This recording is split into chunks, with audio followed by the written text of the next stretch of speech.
ستړي مشه زه رحمت بن رحیم دا پروګرام بی کاست او نن د دې بی کاست د پروګرام څنګه چې ما لوس کړی وو یو مباحثه یا مکالمه لړۍ شروع کومه بندوبست د کائنات په نوم باندې او نن دا غیر لومړی پروګرام دی. په دې پروګرام کې بنن باس کوو د پښتنو په منطقه او سیمه کې یو موضوع چې هغه ډیره زیاته په باس کېږي په سیاسي میدانونو کې اکیډمیا کې هغه د تشدد او عدم تشدد یا سولیزه او وسلواله مبارزه په ځانګړي توګه په تیرو سلو کالو کې د هندوستان د ازادۍ نونیسه په وس وخت کې په پښتونخوا کې د پښتون تحفظ موومنت پورې دوه سیاسي مشران چې دي هغه د عدم تشدد یا سولیزه مبارزې لپاره ډیر زیات پیژندل کیږي پخوا او اوس هم حضرت خان عبدالغفار بادشاه خان او په اوس وخت کې د زلمی کل او په پښتنو په لرو بر کې مشهور سیاسي مشر او فعال منظور پښتون صاحب د فکر کوي چې د پښتنو حقوقونه یا په دې سیمه کې حقوقونه چې دي هغه د سولیزه مبارزې د لاسه باید وګټل شي. البته دغه ناقدین دا فکر کوي چې کچري سولیزه مبارزه نه وي پښتانه به محکوم نه وي او په پښتنو به ظلمونه نه کېدي هغه خپل مقاصد اهداف ډیر پخوا او ډیر په خانداس کې ترلاسه کړي وي. نن پروګرام په دې پروګرام کې هم په دې موضوع باس کوو. ما سره دوه ملمانه دي د سیاسي مشر او د ګام غورزنګ بنسټګر یا جوړونکي هغه مشال ټکر صاحب تاسو ته پروګرام کې خیر علي. مننه پاک الله دې خوشاله لاره خاله آباد شي. ډیره مهرباني. او زما دویم ملمه د محقق او څېړونکی چې د عدم تشدد په موضوع باندې کتاب هم لیکلی دی او څېړنه هم کوي ویناګانې هم کوي هغه احمد ارچوال صاحب تاسو پروګرام کې خیر علي. ډیره مننه بونیر صاحب خیر وشي. ډیره مهرباني تاسو هم زه خپل لیدونکو اوریدونکو ته هم وایم او خپل ملمنو ته به هم یم چې د پروګرام کې موږ د فارمیټ لاندې باس کوو په سر کې دواړه طرفین یا ویناوال چې دي هغه خپل موقف او د خپل دریز دلایل وی 15 منټه کې یا انټروډکشن به وکي په جنګلو به وکي بیا د 15 منټو د دې اوریدون وروسته به 2 منټه بیا زه د لور کما چې کاونټر آرګومنت یا متقابل چې کوم بیان دی پاغه باندې کده دریز لري یا دلیل لري یا جواب لري هغه ته وګورئ سو دا غیر وروسته بیا د نورې پښتنې هم د دینه کوم زه غواړم محترم مشال ټکر صاحب تاسو نه شروع کوم. تاسو تقریرونه تاسو ویناګانې تاسو ویډیوګانې تاسو مختلف وختونو کې موریدلی او تاسو دا فکر کوئ په خاصه توګه په حضرت بادشاه خان په عدم تشدد په فلسفه او په اوس وخت کې د منظور پښتون صاحب د پښتون تحفظ موومنت د سولیزه تحریک باندې چې دا دواړه تحریکونه چې دي دا د پښتون وطن د لر او بر کې د اهدافو یا د ګټو په ځای په تاوان تمام شوی دي. تاسو د دې تاوان ترڅنګ دا فکر کوئ چې باید وسلواله مبارزه وي. ولې وسلواله مبارزه د سولیزه مبارزې په پرتله تاسو فکر کوئ یو کامیاب مبارزه کې دی شي او د دې لاس راوړنې زیات کې دی شي؟ موږ په واقع په وسلواله مبارزه باندې او د دې په ضرورت ټکر صاحب. بسم الله الرحمن الرحیم. ګرانا زه اول تاسو ته په دې پروګرام کې ګډونکو او تاسو د دې پروګرام لیدونکو ته د زړه له کومې د مینې نه ډک سلامونه وړاندې کوم. وعلیکم السلام. بنری صاحب سوکاله اگاهو چې کله تاسو سره زما د امریکای غږ ډیو رادیو باندې مرکه وه او ما ډیر په سختۍ او تفصیل سره د خپل دریځ ملاتړ وکړو نو زما مبارزه او هغه ملاتړ دا چې زما مبارزه د اباسین او د مارګلې د غرونو نه تر د امو دریا پورې لوی افغانستان جوړول دي. نو زه به نور په تفصیل کې نظم خو د هغې نه وروسته د ډیوا رادیو د اړخه په ما باندې ولګېدو. خو اوس یو کې ستاسو خپل چینل دی نو تاسو زه بیا د مرکې لپاره راغوښتی یم چې زه په دې ستاسو ډېر زیات منندوی یم. اوس به زه خپلې موضوع تاوتریخوالي او عدم تشدد ته راشم. ګرانه تاوتریخوالی معمولا یو محاسبه شوی او پلان شوی عمل دی چې ځانګړي سیاسي ټولنیز یا ایډیالوژیکي اهداف لري په داسې حال کې چې دا په دې اهدافو کې یو کلیدي رول ادا کوي. په نړیوال سیاست کې تاوتریخوالی په مختلفو بڼو کې څرګندېږي لکه دودیزې جګړې ترهګري او نورو سیاسي کړنو لکه کورنۍ جګړې، بغاوت او د ظلم او اشغال پر ضد ټوپک ته لاس کول. خو بل اړخ ته له دولت لخوا تمویل شوي تاوتریخوالي نور ډولونه لري، لکه نسل وژنه، شکنجه، تنظیم شوي جرمونه، د کسانو غیبول او بیا بغیر د محکمې نه هغه کسان یا جیلونو ته اچول او یا وژل، چې په داسې حال کې تاوتریخوالي بیا د یوې نه ختمېدونکې جګړې ځای ونیسي. خو د حکومتي تاوتریخوالي لپاره حکومت خپلې استخباره ادارې جوړې کړې وي، لکه فوج، استخباراتي ادارې، پولیس، سیول ملټري اسټابلیشمنټ او عدلیه. او د دولت د ادارو د هیواد ټول اقتصاد په اوج زور د خپل کنټرول لاندې راوستوي او بیچاره ولس دوی یرغمل کړی وي. د دې نه پرته حکومت په ټولنه کې دننه خپلې پټې ترهګرې ډلې ساتي، نو حکومت د دې خپلو ترهګرو په لاس هغه کسان له منځه نه وړي چې کوم د حکومت د دې ادارو ګټو او د هیواد جغرافیې ته واخلي. او حکومت په دغه خپلو ترهګرو په ټولنه کې په خپله هم ترهګري کوي. او تاسې حکومت په ټولنه کې ځان له د تاوتریخوالي لپاره لاره جوړه کړي او هغه کسان چې د حکومت د ادارو سره په ټکر کې وي د هغوی له منځه د وړلو لپاره حکومت خپل جنایتي کارونه پیل کړي. د دې نه علاوه د حکومت استخباراتي ادارې په سیاسي پارټو او مدني فعالینو کې هم خپل کسان لري او دغه کسان د ولس د دوکه کولو لپاره په ښکاره ډول د حکومت پر ضد خبرې کوي او حکومت د هغه کسانو د مشهورتیا لپاره یو څو ورځې هغوی جیل ته واچوي، هغلته ورته پروګرامونه ورکړي، بیا راپرېږدي او بیا هم دا کسان د حکومت په وینا حکومت پسې بدې ردې ویل شروع کړي. خو دا ډول تاکتیکونه خپل یو تاریخ لري. هر کله چې د کال 1940 د قرارداد لاهور نه وروسته د برطانوي هند وایسرای لن لیتکو د جنا او مسلم لیگ سره ډېر زیات کومکونه شروع کړل، نو په لندن کې د هندوستان لپاره سکرټر لیو ایمري وایسرای ته ولیکل چې ته خو د جنا سره ډېر زیات کومکونه کوې او هغه زموږ پر ضد په رسنیو کې لیکنې کړي دي. نو وایسرای ورته ولیکل چې فکر مه کوه، هغه دا کار زما په وینا کړی دی، ځکه چې جنا په ولس کې په دې بدنام دی چې هغه زموږ ایجنټ دی. نو ما جنا ته وویل چې په رسنیو کې د انګریزانو پر ضد لیکنې وکړه چې په ولس کې دې وضعیت ښه شي. خو چې پاکستان د برطانوي استعمار ناجایز اولاد دی، نو هم دغه کار پاکستان د خپلو ملګرو سره هم کوي. ډېرې نورې د تاوتریخوالي ډلې چې په ورته وخت کې د ازادۍ لپاره مبارزه کوي د وحشیانه شکنجه کولو او وژلو سره مخ کېږي. نو په داسې حالاتو کې به خلک یو ځل خامخا راپورته کېږي، ټوپک ته به لاس کوي او د تاوتریخوالي له لارې به خپل ظالم ته ماتې ورکوي. خو چې کله دا ډول عمل شروع شي، نو د دې د مخنیوي لپاره سیاسون او یا د مدني ټولنې هغه مشران چې په پټه د استخباراتي ادارو سره کار کوي، نو هغوی په داسې حالاتو کې بالکل غیب شي. دوی هېڅکله هم په فزیکي توګه د حکومت د ظلم نه د ولس د خلاصولو لپاره هېڅ نه کوي او بهانه څه کوي چې زموږ جون په خطر کې دی، نو ځکه موږ پټ یو او چې بیا حالات په کنټرول کې راشي، نو دا قسمه خامخصه او وطن فروشه کسان بیا راپیدا شي. په خپل دیم وار به زه بشیر نورې خبرې وکړم. ډېره مهرباني محترم ټکر صاحب. ارچیول صاحب، تاسې د عدم تشدد یا سولیزه مبارزې د حضرت باچا خان په ځانګړې توګه د وخت او د هغه د لاسته راوړنو یا د دې پولیټیکل سټراټجي محقق یې. تاسې موږ ته ووایئ چې ولې سولیزه مبارزه په سیاسي ډګر په نړیوال کچه او د پښتنو په منطقه کې یو کامیابه سټراټجي ده د اهدافو ترلاسه کولو، او د دې په مقابل کې تشدد چې دی هغه نه دی پکار. ډیره مننه بونیره صاحب، تاسو ته ټکر صاحب ته زموږ ستاسو ټول لیدونکو اوریدونکو ته زم سلامونه وړاندې کوم. زه به اول په عدم تشدد خبرې وکړم. زه به زما کوشش به دی چې زه به په اکیډمیک خبرې کوم، ډیره سیاست طرف ته به نه ځم. ولسي مبارزه یا عدم تشدد د مبارزې هغه ډول دی په کوم کې چې د ځواک نه یا هغه پوټنشل چې څه ته وایي د هغه نه ګټه اخیستل کېږي،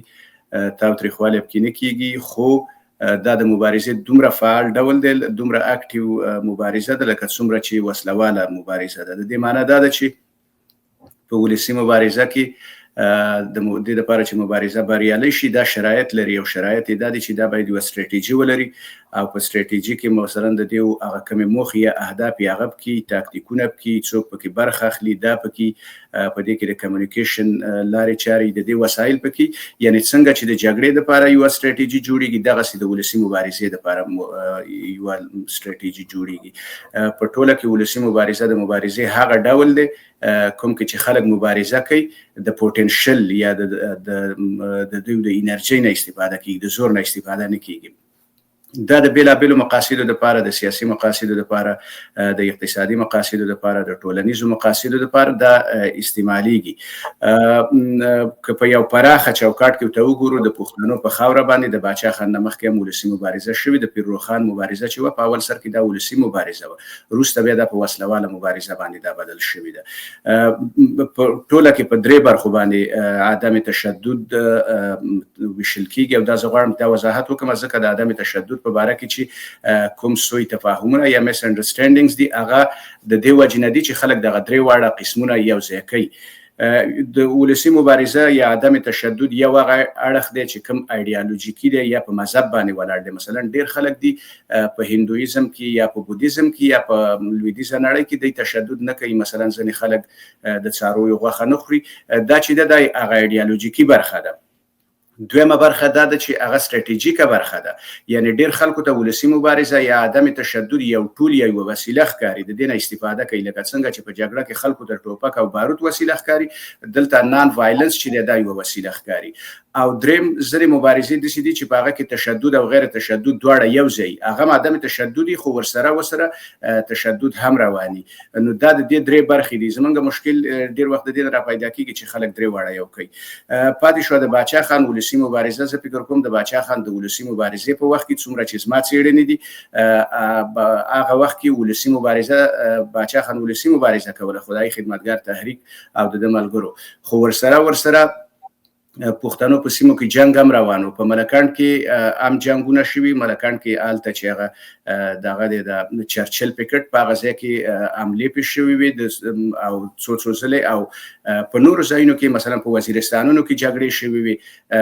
نور مثلا په مومند او په دې ځایونو کې جګړې کولې باچا خان په وخت کې خبره دا نه وه چې یوازې باچا خان تحریک چلاوه او خلکو ته ویلي چې نور هغه خلک چې هغو جنګونه کول هغه د ده چوکاټ نه بهر و په هغو باندې د ده کوم زور نه رسېده نو د باچا خان ولسي مبارزه چې وه هغې لاسته راوړنې درلودلې دغه لاسته راوړنې په سیاسي ډګر کې هم وي په اقتصادي ډګر کې هم وي په ټولنیز ډګر کې هم وي دا بېل اړخ دی چې په سیاسي ډګر کې ځینې لاسته راوړنو ته دی چې څرنګه غوښتل هغه ته ونه رسېدل خو په هغه وخت کې چې کله باچا خان مبارزه کوله د پښتونخوا او د قبایلي علاقو ټول نفوس شاوخوا 15 میلیونه یا ډېر کم زیات ما هغه صحیح فګر نشته خو ماته ښکاري چې همدومره و نو د باچا خان څخه په ولسي مبارزه کې د خدای خدمتګارو ټول تعداد چې راټول کړي په دې باره کې هم اختلاف نظر دی ټول تعداد د دې هغه زیات تعداد چې خلک ښیي 2 لکه ښیي خو ځینې خلک 1 لک هم ښیي ځینې خلک 1 لک او 1.5 زره ښیي نو د 15 میلیونه خلکو کې یوازې باچا خان او خدای خدمتګار دا مبارزه کوله نورو خلکو سوال دا دی چې هغو څه کول نورو خلکو مبارزه کوله خو په هغه وخت کې د دې مبارزه د سیاسي مبارزه د ولسي مبارزې او د وسلوالې مبارزې فرق دا دی چې وسلواله مبارزه کې زیاتره وخت کې ستا په وسایلو باندې حساب کېږي وسایل په دې معنی چې هغه وخت کې چې پښتونخوا کې پښتانه وو د هغو وسایل یعنی د ټوپک او توپ وغیره او د انګریزانو وسایل که تاسو مقایسه کوئ دا هیڅ د مقایسې وړ نه و زما یادېږي په دیر کې موږ چې کله اوسېدلو په 1980 شل سکنډه کې راغونډ کې خبره صحیح ده نو زما مقصد دا دی چې باچا خان چې ولسي مبارزه کوله د دې معنی موږ ټوله ملامتي په هغو نشو اچولی چې تاسو ولې دا ولسي مبارزه کوله خو نور خلک هغو وسلواله مبارزه هم کوله باچا خان ولسي مبارزې ته لاړ چې وسلواله مبارزې نتیجه نه ورکوله بیا مقدر کوم مهرباني محترم ټکر صاحب 2 منټه غواړم تاسو واخلئ که په دې دلیل باندې تاسو ردي دلیل وایي چې څنګه محترم ارچوال صاحب وویل چې وسلواله مبارزه څه شی دی او د غیر وسلواله مبارزې باچا خان لاسته راوړنې شته دی کامیابه ده ناکامه نه ده او تاسو په خپله خبره شاملول غواړئ نو 2 منټه زه غواړم په دې باسو کې وروسته بیا نور په دې باندې یو اوپن ښکاره یا آزاد باس کوو ټکر صاحب go ahead ګرانه هر هغه تحریک او هر هغه کس چې هغه څه لاسته راوړنه ونه کړي نو هغه کس او هغه تحریک ناکام تحریک ګڼل کېږي. هر کله چې باچا خان د خدای خدمتګار د اړخه د کانګرس سره خپله معامله وکړه او د عدم تشدد خبره دې سیمې ته راوړه نو په هغه وخت کې قبایلو زمونږ جنګیالو وروڼو هغوی انګریزان ډزول. په شرق قدر کې حاجي صاحب ترمزی د هغه مریدانو په انګریزانو چپاونه کول. په پېښور کې زمونږ اپرېدي وروڼه په دغه باندې راوختل، په پېښور باندې مکري ګودام هغې وسوځاو. نو په دې وخت کې باچا خان د عدم تشدد مبارزه دې سیمې ته راوړه چې دا د پښتنو د ازادۍ سره یو ډېر لوی زیاتې او ډېر لوی خیانت و. باچا خان موږ ته اتیا کاله سرې ټوپې د عدم تشدد په نوم باندې راپسر کړ. عبدالصمد خان اچکزی په 28 د اکتوبر کال 1956 کې په لاهور کې د جسټس شبیر په عدالت کې وایي چې موږ د پاکستان د قانون د لاندې د پښتنو حق غواړو. اوس پکې دا نوي کسان را پیدا شوي دي چې هغوی وایي چې موږ د پاکستان د قانون د لاندې په عدم تشدد د پښتنو حق غواړو. نو زه په هغې وخت کې هم غلام وم چې کله په دې سیمه کې انګریزان او چې کله دوی دا مبارزه کوله، او اوس زه هم غلام یم چې کله پاکستان جوړ شوی دی. زما په حیثیت او وضعیت کې هیڅ فرق نه دی راغلی. زه هم هغه غلام یم. د دې مطلب دا دی چې هغه کسان چې کومو کسانو په ځانګړې توګه باچا خان دي او بیا وروسته د دوی نه چې کومو کسانو دې مبارزې سره ملاتړ کړی دی چې عدم تشدد پروګرام مخ په وړاندې بوځي، نو هغوی د پښتنو د لر او بر د یو ځای کېدو سره ډېر لوی خیانت کړی دی. او سنور خان کاکاجي د هغه نوم به تاسو اورېدلی وي. هغه وایي چې عدم تشدد د بندنه نامرد جوړوي، د هغه نه اجرا جوړوي. نو زه ګرانه دا خبره کوم چې زه په سختۍ سره عدم تشدد غندم او چې زه ستا نه یو بل تپوس کوم بنیري صاحب چې د اباسین نه واخله د ډیورنډ پورې 1,40,000 مربع کیلومتر ځمکه پاکستان د افغانستان نیولې ده چې په دې کې معدنیات دي، په دې کې بجلي ده، په دې کې مټور ځوانان دي په میلیونونو. نو آیا موږ دې ته ناستو چې د اسلام آباد د مقابل ته ټلیفون وشي چې راشي د خپله ځمکه واخلئ؟ ټکر صاحب هم دې ځای نه به کنټینیو کوو. ارچیوال صاحب، عدم تشدد مثال د خیانت دی او د غلام ټکی دی وکاروو. تاسې دلیل په جواب کې دلیل وایي، وضاحت کوئ. زه به راشم خپلو خبرو ته. د خدای خدمتګار که چېرته موږ او تاسو، زه بیا هم وایم چې عدم تشدد چې دی که په پراخه معنا ورته وکتل شي هغه شی عدم تشدد نه دی لکه کوم چې ورته موږ او تاسو وایو. عدم تشدد په پراخه معنا دا دی چې ته خلک امپاور کړې. پښتانه په هغه سیمه کې پاور یې نه و، بې واکه خلک او خدای خدمتګار دغه خلک امپاور کړه. باچا خان تحریک د کانګرس سره د یو ځای کېدو نه ډېر پخوا جوړ کړی دی. باچا خان لکه څنګه چې ته ټکر صاحب اشاره وکړل ته نور مبارزینو مثلا حاجي صاحب تورنګزو، باچا خان د حاجي صاحب تورنګزو سره په 1910 کې یو ځای شوی دی. دوی اولنی ښوونځی جوړ کړی. دغه عدم تشدد دی. په 1910 کې باچا خان چې کله د کانګرس سره یو ځای شوی دا ډېر وروسته یو ځای شوی، دا په 1923 کې یو ځای شوی دی. باچا خان چې کله خدای خدمتګار تحریک شروع کاوه د په 1910 کې اولنی ښوونځی چې جوړ کړی آزاده مدرسه د تحریک پیل و. دغه وخت کې ګاندي په جنوبي افریقا کې و. ګاندي چې د جنوبي افریقا نه په 1914 کې راغلی دی. بیا باچا خان او د دې ملګري چې کله کلکتا او دې ځایونو ته تللي دا په 1921 کلونو کې تللي. هدف دا دی چې بله خبره دا ده چې زه چې کله په باچا خدای خدمتګار خبرې کوم، زه د 1940 نه راځي خو په دې خبرې نه کوم، زه د 1940 نه مخکې وخت باندې خبرې کوم. نو په هغه وخت کې خدای خدمتګار تحریک ډېر کارونه کړي. یو مثال یې دا دی د آزادو مدرسو. تاسو که د هند د هغه وخت کې چې هندو د نور ایالتونه یا صوبې د خیبر پښتونخوا سره مقایسه کوي، هېڅ د مقایسې وړ نه و. مثلا که تاسو یوازې سکولونه راواخلئ، خیبر پښتونخوا کې انګریزانو 140 سکولونه جوړ کړي، خو په تاسو که وګورئ په مهاراشټرا کې دیو 9800 سکولونه جوړ کړیو. باچا خان او خدای خدمتګار راپاتېد او دیو 140 نور ښوونځي جوړ کړ. دغه ښوونځي په چاندو جوړ کړیو. دغه وخت چې دیو نه د کانګرس سره یو ځای شوی، د پښتنو د عامو پښتنو د دیو چانده کول او په خپل وسایلو د ښوونځي جوړ کړیو. د دې علاوه په صحافت کې دیو خدمت کړي. پښتون مجله په کار ده چې د پښتو ژورنالیزم افغانستان کې رامنځته شوی، خو د پښتون مجلې په نامه اولنې پښتو ژورنالیزم د خدای خدمتګار رامنځته کړ. په ادب کې دیو ډیر خدمت کړي ده. که تاسو وګورئ د دې نه مخکې چې خدای خدمتګار تحریک رامنځته شي، شاعرانو الته خو کوس طرف ته خانیزم سیستم ډیرو خانانو به شاعران د یو بل سره جنګول او د یو خلاف به شعرونه ویل. باچا خان خدای خدمتګار دیو ته یو پلیټ فورم ورکړ. د هغه شاعران چې دیو په حسن او په ښایست او په دې مسایلو باندې بحث کاوه، په خانانو په صفاتونو باندې بحث کاوه، دیو د یو ملي تحریک د لپاره دیو د پښتنو د وختابه د لپاره کار وکړ. نو زه اکیډمیک اړخ وایم، اکیډمیک اړخ ولسی مبارزه چې دا دومره فعاله مبارزه ده څومره چې وسلواله مبارزه خیانت نو عدم تشدد. ارشیوال صاحب زه به تاسو ته وخت درکوم بیا هم. ټکر صاحب د کې تاسو دواړو نو زه غواړم چې زما په نظر کې چې کوم نیمګړتیاوې یا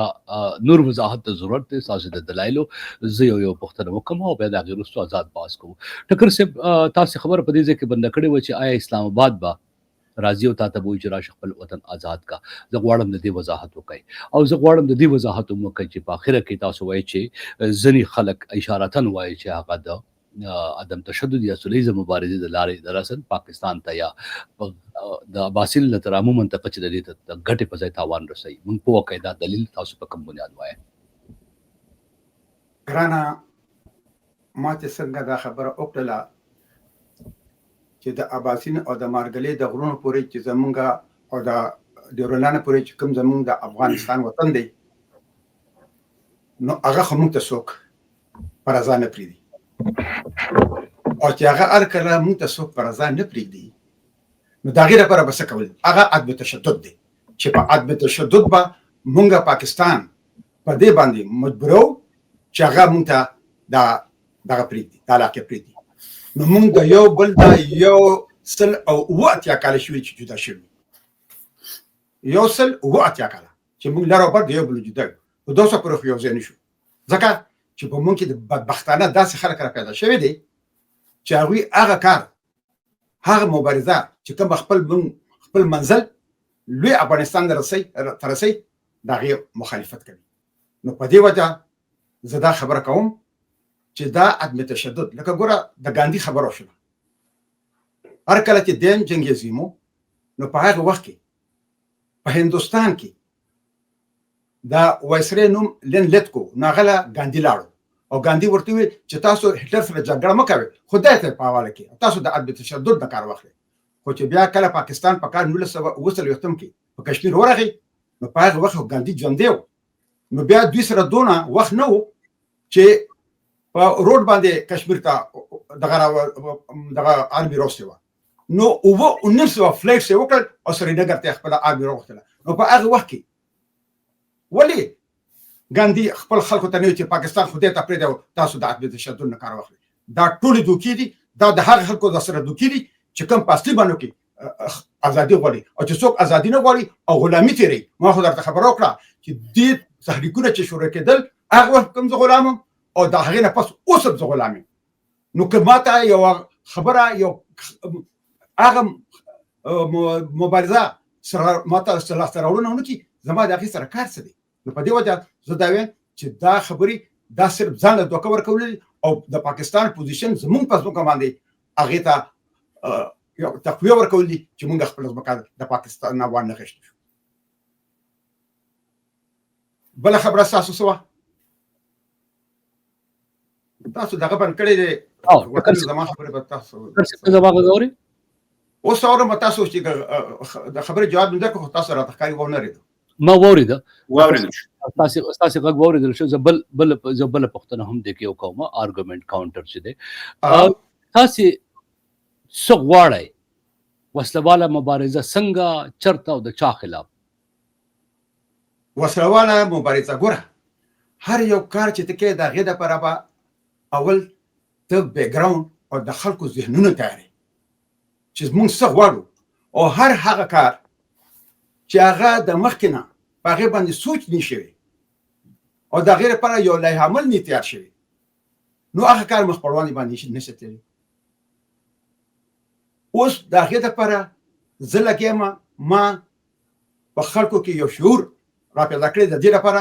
چې باید چې موږ خپله ځمکه د اباسینا پورې وګټو او هغه موږ په عدم تشدد باندې نشو ګټلی. نو ګوره چې کله پاکستان جوړ شو، د کراچۍ نه صوبه سرحد ته یو مکتوب راغلی و که د دې پښتنو خپل تاریخ، خپله ژبه او خپل کلتور هېر کړی نه، نو دا پښتانه پاکستانیان کېدی نشي. نو زه چې په کاناډا کې وم، ما د پښتنو د کلتوري ټولنې بنیاد کېښوده، نو په هغې کې یو فنکشن و، نو ما د احمدشاه بابا ډېر لوی فوټو په سټیج باندې لګولی و. نو ما له د کوزې پښتونخوا یو انجینر راغی، ما ته دا د شا فوټو دی، هغه نه پېژانده. نو ما په هغه وخت کې یو پرېکړه کړې وه چې زه به دا پښتنو د تاریخ د خپلو وروڼو ته لرلو کې به دوی ته رسوم. نو ما 15 کاله تېر کړل او په 15 کال کې ما د پښتنو ټول تاریخ دوی ته بیان کړ چې دوی پوه شي چې دوی څوک او چا ته پاتې شو. بله خبره دا ده، زه تاته یو خبره کوم، ډېر کسان دا خبرې کوي چې موږ سره زموږ مجبورۍ دي، زموږ دا خبره دي، ځان له باندې ګوري. نو د واشنګټن چې کوم د امریکې بنسټګر دي، نو هغه وایي چې کوم کسان ځان له باندې ګوري چې زه دا کار کولی نشم کولی، دا مسله ده، زما دا ستونزې دي، زما دا ځان له باندې داسې خلک او داسې تنظیمونه په دنیا کې 99% هغه ناکام تنظیمونه. زه باندې نه ګورم، زه په ډاګه ویم چې وروره زما د لر او بر د پښتنو د خلاصي یوازینۍ لاره هغه دا ده چې لر او بر یو ځای شي، بله لار نشته. او چې په دې کې هر څوک خنډونه چې که هغه هر څوک زما په دې کې دغه نشته، نو هغه سره زما هېڅ کار نشته. او هر هغه کس که هغه ازبک دی، که تاجک دی، که پښتون دی، که هزاره دی، که طالب دی، که خلقي دی، که پچبي دی، خو چې د اباسینا تر امو پورې دا ازبک د خپلې مور غېږه بولي او لوی افغانستان غواړي، هغه زما د سرتاج دی او زه وله په وخت کې غواړم. ټکر صاحب، تاسو دې ته ستاسو د اهدافو په لاره کې خنډ یا علمي په توګه ګورئ. البته زه غواړم چې په دې باندې ارچوال صاحب مور بیا هم تاسو طرف ته راځم. محترم ارچوال صاحب، لږ غواړم ما نور پوه کړئ د عدم تشدد د فلسفې یا سولیزه مبارزې منونکي د باچا خان پلویان 100 سلنه په لر او بر کې پښتانه وو، 50 سلنه وو، 10 سلنه وو، 15 سلنه وو، یا موږ ته دا اندازه کېدی شي چې هغه د دې په بنیاد باندې هغه اهدافو ته رسېدو ته کامیاب نشو. کوم خلک چې دا یقین لري چې یاره پښتانه به د پاکستان برخه نه وي او د افغانستان برخه به وي یا به آزاده بله یوه منطقه لرله د پښتونستان په نوم باندې، دا پلمه ده، دا بهانه ده که نه دا سوچه او حقیقي نیوکه ده چې په باچا خان کېږي؟ آیا ټول پښتانه هم باچا خان رانیولي وو چې سولیزه مبارزه به کوي او ټوپک به نه راپورته کوي؟ بونیره صاحب، اصلي خبره ده، د وختي مو ته ما اشاره وکړه چې خدای خدمتګار تعداد که تاسو وګورئ، دا د ځینې خلک وایي 1,10,000، ځینې وایي 1.5 لک، ځینې وایي 2 لکه کسانو. فرض که 2 لکه کسانو د پښتونخوا نفوس یا آبادي په هغه وخت کې 15.2 میلیونه یا د دې نه د پاسه وه، نو د باچا خان سره ټول خلک نه ولاړ، باچا خان سره همدغه خلک ولاړو. یوه خبره. دویمه خبره دا ده چې پښتانه هلته په دومره غټ کې مشکل کې وو چې په قبایلي علاقو کې FCR نافظ وو. پښتانه اوس مثلا 400 د مومندو سرحد لري، دیر د باجوړ سره سرحد لري، د دیر پښتون باجوړ ته نشو تللی. خدای خدمتګار تحریک په پاټا کې بالکل کار نه دی کړی، اجازه نه ورکوله. د 400 خلک مومندو ته نشو تللی، دغه نږدې ځای دی ورته. وجه دا وه چې په هغه وخت کې په دې باندې قانوني پابندیانې وي. نو د باچا خان تحریک چې و د ده سره همزمانه بیا هم زه دا وایم چې جنګونه روان وو. په وزیرستان کې جنګونه وشو، په 1912 کې سخت جنګ وشو، هغې نه وروسته وخت په وخت جنګونه روان، په سوات کې وو، په چمرکنډ کې وو، تورنزو حاجي صاحب په مومندو کې وو. خبره دا وه چې جنګونه هلته روان وو. د باچا خان تحریک دا و چې د یو متبادل باندې کار کاوه، او هغه متبادل دا و چې اول ورته ځان تیارو او د هغې نه وروسته بیا د دې سره مبارزه کوو. په هغه وخت کې د پښتنو په منځ کې ډېر زیات اختلافات وو. د پښتون په ټوله پښتونخوا کې په هغه وخت کې 1522 یا 1552 کلی هر پښتون خپل کلی ته محدود بل کلی کس نه پیژاند مثلا کته کوارټ راوخلی خیب الته خدای خدمتګار تحریک فعال او ثوابي دا دوه یو بل نه لري زین دي په هغه وخت کې د ثوابي خلکو د کوارټ د خلکو سره د سیاړي کنه و چې څنګه په کار ور ټول پښتانه دي خدای خدمتګار دغه دوه د پښتونخوا 252 کلی د جرګو په تر باندې یو بل سره وتړل هر کلی کې جرګه جوړه شو هغه د پاره یو مشر وټاکو دا غي نرسته به چې سپه سالار وتوي او هغه نرسته باچا خانو نو د دې تحریک فائدہ دا و چې پښتنو له یو آیډنټیټي ورکړه یو پیژنګلوي ورکړه لکه ټاکر صاحب چې ته اشاره وکړه تحریک چې دی دا تحریک په افراد باندې نه کیږي چې یو کس راپاتېږي او هغه وایي زه دا کوم تحریک د پاره به ته یو استراتیژي لري ته به خلک پیدا کړي چې څو پورې تاسو خلک ولاړ نه یو کس باندې تحریک نه کیږي نو باچا خان هم دا کار وکړ باچا خان یو خبره شته چې د باره کې لیکلي د اصول مطابق ما چې په کله ریسرچ کړی دی ما د باچا خان تقریرونه راغستې دي ما دغه کتابونه راغستې دي ما دا کتلی چې د سړی موخې څه شوی اهداف څه شوی او د سړی د کوم وسایل نه استفاده وکړه او غوښتل څه نو په ادبي ټولنیز سیاسي او تعلیمي برخه کې د خدای خدمتګار ډېر لاسته راوړنې وي پښتانه دغه حالت نه چې یوازې تر تربور تر اسو دغه نه راويست او دوله یو آیډنټیټي یا پیژنګلوي ورکړه په سیاسي ډګر بخنه غواړم په نره سره د اخیری خبره په سیاسي ډګر کې هم لاسته راوړنه لرله زه تاسو ته یو لاسته راوړنه ویم په 1914 په انتخاباتو کې د خیبر پښتونخوا په اسمبلی کې 50 کسان په دې کې تقریبا 10 یا 30 کسان په 14 کې چې انتخابات وشو 500 کسانو کې 10 یا 30 مانه تعداد یې دی د خدای خدمتګار خلکو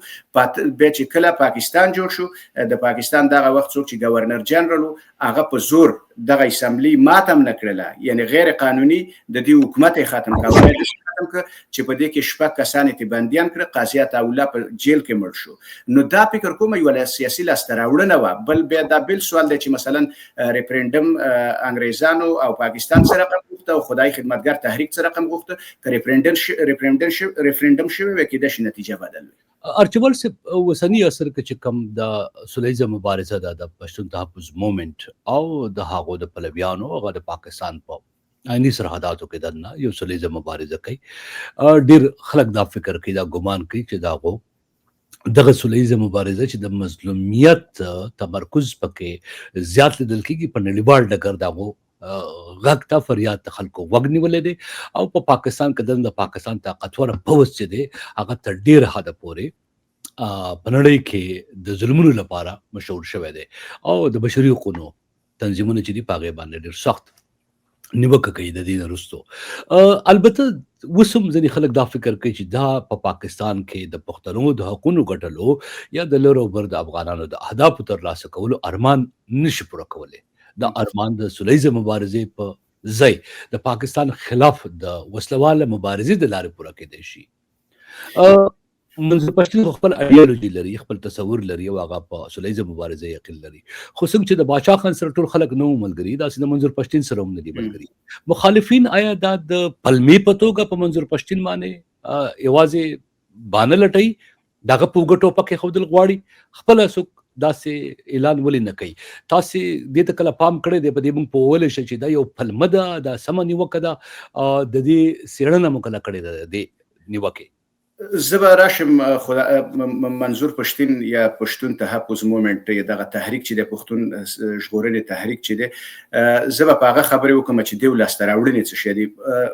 ما په خبر کې وخت تیر کړی الته ماته معلوم دي چې پاوس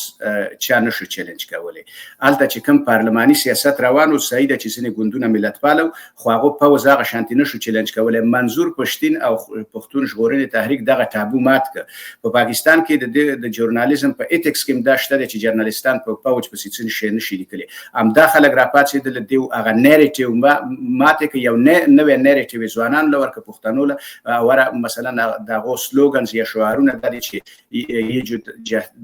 یجو دهشتګردي هیڅ کې پیچي وردی دغه کومه دهشتګردي چې د دې شاته وردیان دی پاوز دی دا هغه خبره و چې دینه مخ کې چا دا کار نه دی کړی نو زما په نظر سره د پښتون ژغورنې تحریک ډیر لوی کار وکړ او د دیو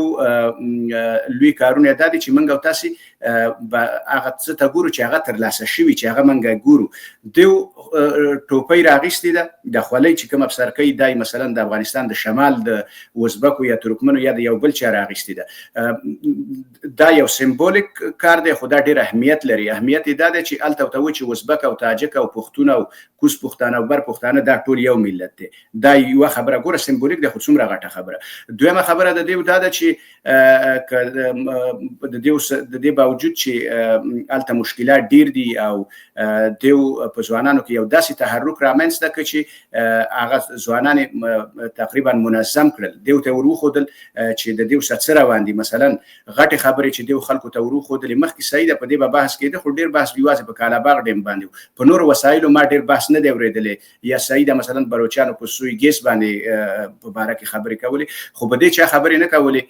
چې مثلا په وزیرستانونو کې الته معدنیاتو د لپاره جنگ روان دي الته د قیمتي کانو د لپاره الته د تیل او نورو د لپاره جنگ روان دي دیو د پاکستان د پاوز هغه کم اهداف چې یا موخې چې هغه ایکسپوز کړلې پارلماني سیاسيونو دا کار ونه شو کړی هغه پښتانه چې پارلماني سیاست کوي هغه دا کار ونه شو کړی منظور پښتين او پښتون ژغورنې تحریک دوی وکړی شول چې د پاکستان پاوز کارونه د خلکو ته ایکسپوز کی نه یوازې ده بلکې دایم خلکو ته وروښودل چې دوی څوک دي او څه شی غواړي البته زه اوسم غواړم د دې خبرې ځواب واخلم ټکر صاحب تاسو طرف ته راځم تاسو نه دا پوښتنه کوم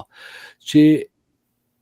تاسو او دغه شان تاسو په شان فکر لرونکي نور خلک چې به کې د منظور پښتين مخالفین او د باچا خان د اوسنی د ګوند تسلسل چې کوم ګوند عوام نشل ګوند هغه مشري دا وخت دا امل ولی خان په غاړه ده او پاغو باندې دا تور پورې کوي مخالفین تاسو په ګډون چې دی در اصل پښتانه آسان خوخي کړل او د ګټه او د مفاداتو یا د اهدافو ترلاسه کولو په لار کې خنډ دي خو تاسو مخالفین هم شته ټکر صاحب او تاسو په شانتي نور تصور لرونکو خلکو مخالفین هغه دا وی چې ټول پښتانه خود د عمل په شادي او نه د منظور په شادي سلسله نه دي 50 سلنه نه دي 10 سلنه نه دي دینم کم دي پاتې او یا سلنه یا دین زیات ولی خاموش دي ولی ناس دي تاسو د عمل پوګه او د منظور پوګه خپل ټوپک د زول غواړي دا غوګه د خپل مفادات لپاره استعمال وغواړي جواب مو سره ټکر صاحب ګوره ګرانه یو خو د ملګری دا خبرو کړه چې یو دهشتګرد دی اس کې پیچور دی د دې نه مخکې دا خبره چا نه وکړي دا شواش کوم چې کله د چودري خلاف سپریم کورټ جج کوم داغه خلاف چې وکیلانو کوم لارونونه کول دا اشعار غوي ور کړی واول دا منظور نه ور کړی دا بیا وروسته دی ور کړی یو خبره بل خبره ګوره ګرانه دا چې زمونږ بدبختی څه ده چې مونږ د یو کس د مشروعیت لپاره خاص کار دا زمونږ د برپا پښتنو کې یو ډېر لوی مصیبت دی چې یو کس د مشروعیت لپاره مونږ دونه دروغ وایو چې دا غي نسسري او نخبي یو ورځ ما په ټلویزیون باندې د افغانستان په ټلویزیون کتل یو پی جی ډاکټر وایي چې باچا خان هغه ټیم دی باچا خان مخکې کړو چې باچا خان په کال 1923 کې په کندوز کې او د کندوز بیا دغه ته تاسو ته اولته انجمن اسلاف افاقنا بنیاد کې خو دغه کزه ما ډیر ملګری دي نو ځکه کابل تر ما لرغه مې دا ته چابلی وي دا خو په کندوز کې زما یو ډیر نږدې ملګری دی او هغوی ما ته ویل چې زمون په کور کې اوسېده نو مې دا باچا خان یو وکړو و یو د خان عبد الغفار خان نو هغه خو د کال 1921 تر د کال 1923 پورې پس 23 پورې په دغه کې پروت د ډیرو په جر کې پروت نو څه دغه د کندوز نه راغی وي دا څه ټکر مصیبت دا چې دې دروغ وي د خلکو د مشروع لپاره زه په ماسکو کې ماته یو افغاني رورمات سوی ماته وي چې یاره د امان الله خان دغه سره دونه مینا و د باچا خان سره چې غله د فخر افغان خطاب ورکړ مې دا ته چا ویلي وی لکه دې خبر زور ته ډیر کبخ ښکار شو ټکر صاحب مې چې کوم خبره تا کړی هغه ټیک دا چې کوم باچا خان د ځان متعلق کړی هغه ټیک تاسو باچا خان کړی نو مې باچا خان خو زما جون او جدوجہد کتاب لیکلی چې مالا د انجمن دغه چې کوم دی فخر افغان خطاب خپل تنظیم انجمن افاق نه راکړي زما غږ کاوره تاسو خپل خبره پوره کوي خو زه غواړم تاسو خبره باندې موږ ځان پوه کو ارچیوال چپ چې د باچا خان د تحریک او د خدای خدمتګار تحریک ملاس ترونه کاونټ کړلې یا وښ مېرلې داسې د ګوتو پښمیر یو 2 3 4 5 شپږ او د منظور پښتین صاحب چې وسنۍ کم کاونټ کړل 1 2 3 4 5 شپږ تاسو فکر کوئ دا دروغ وي ناسمه وي دا بالکل ناسمي دي تاسو ګوره زما مسله بل ده زما مسله د دوی مسله نه ده زما مسله ده چې زه غلام یم زه ازادي غواړم که دوی هر څه کړي ماته زیرو ځکه چې ما خپل مقصد ته نه رسېدلی دی باچا خان او دی ولي خان په خپل نه دی ویلي چې زه د پاکستان د جوړېدو نه مخکې د سپین انګريز غلام او د پاکستان د جوړېدو نه پس زه د تور انګريز پنجابیانو غلام دا دوی په خپل نه دی ویلي په رسنیو کې ته خو دغه ژورنالیست ته د دې نه خبر دوی په خپل د دې خبرو انکار کوي او دغه د باچا خان د تحریک د نتیجه سره د باچا خان د تحریک نتیجه عمل ولیدي چې وایي چې د افغانستان سره د پاکستان جنگي نو زبا په افغانستان پسې د پاکستان د لپاره ټوپک راخله دا خبره اسفندیار ولیم کړی دا خبره ولی خانم کړی په انټرویو کې او بچا خان افراسیاب ته وی چې تاسو چې د ډیورلاین خبره کوي تاسو موږ د افغانستان سره شاملوي هغه پښتانه خو په خپل زموږ په 2 کال وروسته هغه د غری خانه بدوشي موږ د غوسر شاملېګو دا د ویلا سره ونه ده چې ما د خپل ورور جدا کوي زما په نن کزه په کوزه پښتونخوا کې ارسم خو زه به ټول برته پنجاب غلام یم ځکه چې په اسمبلی کې 15 په زو سټونه د پنجابیانو دي نو که زه دا ټول صوبې ورته وځي او د پنجابیانو او ټکر سے فالو اپ کوېسچن بل کومه او یا سلنه پښتانه د عمل او د منظور پشان دي دا ویا سلنه پښتانه چا من کړی د ټوپک راپورته کولونه تاسو چا من تاسو د عمل وګي ته د منظور وګي ته پته مې چې هغه ټوپک را لې او تاسو له بډاس کوي زه هغه ته بالکل پته مې زه د داسې خلکو ته بالکل پته مې ګوره د بچا خان د فامیل سره زما د سلو کال تاریخ دی دا نه زه په هوا کې نیم لګیا خو لږ بچا خان چې په کال 1919 په سیاست راودانګل زماني که حاجی ملک باسخمان ټکر وسره سیاست راودانګل په کال 1920 کې زموږ سل جیر بزمکه نیلام شو او بیا په ټکر جنگ د ګولې ورګي پاتشتن د مې کال 1913 کې انګريزانو زماني که بندي کول نو خلک را پاسه یو خنړې جنگ وشو زه په داسې کور کې زیږیدل خو چې زه پوښم مې دا د لوی افغانستان خاینان دي اما د دې خلاف جنگ شروع کړ نو ځکه ما یو زه دا خبره کوم خو تاسو سره د ما خبره چې و چې یاره دغه چې کوم دی دا پروګرام ته کوم دی دا 15 منټه موږ تاسو له روسو درکو او تاسو وایي چې موږ په 2 منټه ورکو په دې 15 منټه وشو نو په دې د تشدد او په تشدد څخه روشي پای چې پاغه باندې خپل خبره دوام ورک او تاسو بالکل پاغه دوام ورکه خو زب کاونټر ارګومنت یو وضاحت بل اخلم بیا په تاسو زه مقدر کوم یو بل پښتنه دالت چې د باچا خان او د منظور پښتین په شان د خلکو په مقابل کې چې کم خلکو تشدد یا وسلواله مبارزه یقین لره او کولای څنګه چې په هندستان کې چندر بوس او داسې خلک وو په پښتنو منطقه کې په لر بر وطن کې په خاصه توګه لامو تر اباسي نه دی وطن په یو کولو کې دغه وسلواله مبارزه تر اوسه پورې سر ډیولپمنٹ کړي دي سپر مقتدي کړي دي س اچیومنټس دي وشماره ډیره خپل خبره ده زمونږ د لر او بر یو ځای کېدل که په بر کې محمد زیرونه په قدرت کې نه راغلي او په لر کې باچا خان فیملی او صمد خان فیملی سیاست ته نور راغلي نو لر او بر په خو یو ځای شو ځکه چې دلته دوی سیاست کو او الته هغه سیاست کو هغه ته په خپل چوکو نستو هغه د دین یې د افغانستان بچایان کچې دا د کوتي پښتونخوا پښتانه زموږ سره یو ځای شي نو دوی زمونه په تعداد کې څه ودی سیاسي تورم بیدار دي ډېر زیات باسواده دي نو بیا به زمونږ چوکۍ ته خطر شي او نو چې بیا د محمد زو بچایانو د افغانستان د جغرافیې سره کومې لوبې کړي نو تاریخ په داخله چرته معاف نه کړي خو ته دا مطلب هم نه دی چې یو کار چا نه کړی نو بل به په قلاره باندې کېږي چې بس ټیک ته بس غلام یم زه لګیم زما خپل دریځ ته هغې باندې لګیم زه منډې ترې راوړم تاسو شپه ورځ زه لګیم خلکو ته پیغامونه ورکوم او تاسو په دې واشنګټن کې یو ژورنالیست دی هغه یو ډېره ښکلې خبره کړې ده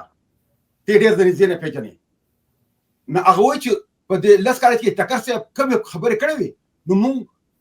نو هغه د خلک د لوی افغانستان لپاره تیار کړو په کوڅه پښتونخوا کې نو چې منظور راغی زموږ د خیال و چې دغه به همدغه پروګرام خپلوان باندې بودي خو بیا چې پته لګېدل نو دغه د لوی افغانستان سره خبره نه کی د لوی افغانستان خلاف دی ستا په انټرویو کې تاسو نو ویل چې زما د افغانستان د افغانستان سره د خلکو سره هیڅ تعلق نشته تاسو څه په انټرویو کې نو ویل چې تاسو پښتنه کړې و ټکر صاحب تاسو ورزنګ چې د ګام د دې هدف موږ مخکې ویلې دي خو اوس لس 12 کاله خو شانه دا وشو تر اوسه پورې ما پوښتنه دا و چې اچیومنټس اوسه پورې سدي ستاسو ډېره ښکلې خبره دی وکړه ګوره ګرانه د ټولو نه خو د لوی اچیومنټ ما ته پته هغه وخت ولګېدله چې کله زه افغانستان ته لاړم مالا افغانستان ته ما ته خو بیا د افغانستان اشرف غني دولت روشل ما ته د شلو ولایتونو نه خلک راغلو په دغه کې په وفدونو کې مال خلک راغلل او خلک ما خبر کړی ما د خلکو ذهنونه تیار کړی دي لکه ګوره د لینن مشرورو خو به خلک ټکر سره د دین خبر دی چې ډیورنډ پاکستان او ترامو پورې اباسینه پورې د پښتنو د افغانستان خاور ده د پاکستان چې سکپ ته سرحد وي افغانانو کله چاغه تم سرحد نه ویلې او فرضي لیک د دینه خو خلک د مخکنه خبر دی او د دې د ماتېدو ارمانم خواهشم لري تاسو د سره خلک خبر کړل ما خلک د دینه خبر کړل چې اول تاسو د خپل تاریخ نه ځان خبر کړئ په دې شل کال کې چې څه شوي دي د دینه ځان خبر کړئ د دینه مخکې چې د مونږ د یو بل نه یو سل او اتیا کال شي په دې مونږ د یو بل نه جدا شو د دینه ځان خبر کړئ د دې ارسنه خلک خبر کړئ نو چې هر کله دا خبره جوړ شي بل زه تاسو بل خبره کوم دا خبره باندې ځان پوهه کا چې هر کله ته د یو ملک د جغرافي خلاف خبره کوي نو هغه ته د هغه ملک وای چې دا چې کوم دی نو دا ادم کې دوه قابل دی په کار کې دی پانسي او چې کوم د دولت خراب خبر کوي چې نن په یو کس هغه په ټول تاکنه وګټلې او په دولت کې راغی نو هغه دولت کې راغی او بل مخالف شو هغه ته اپوزیشن وای زه چې افغانستان ته تلم د دې د پاره تلم چې زه ورته په کندهار کې کېناستم چې زه نه راځم او ما په د پاکستان خلاف د جنگ اعلان کړو په د جنگ اعلان چې ما کول ما اصل نو کړی خو دا په شاسو کولاو ځکه ما کړو خو زه او بیا زه یو کسب بیا د پاکستان د فوج جنرال اسف غفور په اسلام آباد کې د بین المللي مطبوعاتو کانفرنس وي چې مارشال خان ټکر د کاناډا نه کابل تر څه پراغلی دي نو زه یو کسب زمانه ولې داخله دونه یریده او زه بیا دغه په اشرف علي د افغانستان روشل نو کدا وب پټه د جهادي پټه دی په خور کې نه وي او پاکستان ول ځای نه ورکړي دی په افغانستان کې ایست شو کولی نو پاکستان په دې یریدو کچر دی په کندهار کې کینی دا پښتانه د پسزي او دا پاکستان ته خطر جوړي او ټکر سه وبخه تاسو ول چې د جنرال اسف غفور په وینا تاسو د سمشر ډاکټر محمد اشرف غني صاحب د افغانستان او شړلای دا کلیم